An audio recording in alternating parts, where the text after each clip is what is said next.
একটা জিনিস মনে রাখবেন, রাজনৈতিক ব্যক্তিরা যদি কখনো কোনো কথা বলে সেটার জন্য কখনোই বিচারের আওতায় আনা হয় না, কিংবা নির্বাচনের প্রার্থী যারা তারা যে জনগণের সাথে ওয়াদা করে সেই ওয়াদা পূরণ না করার পরিপ্রেক্ষিতেও কোনো ধরনের বিচারের সম্মুখীন করা হয় না। আমার মনে হয় তারই উনি সৎভাবে ব্যবহার করেছেন এবং তিনি অসত্য কথা বলেছেন।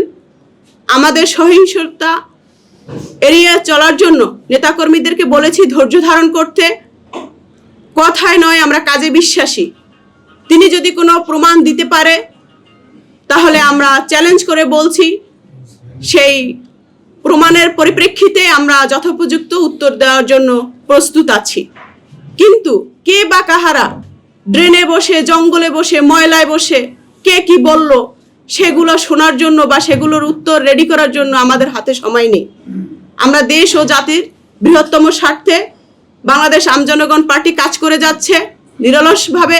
আগামীতেও আমরা সেভাবে করে জাতীয় স্বার্থ রক্ষা করে, দেশের মানুষের স্বার্থ রক্ষা করে কাজ করে যাব।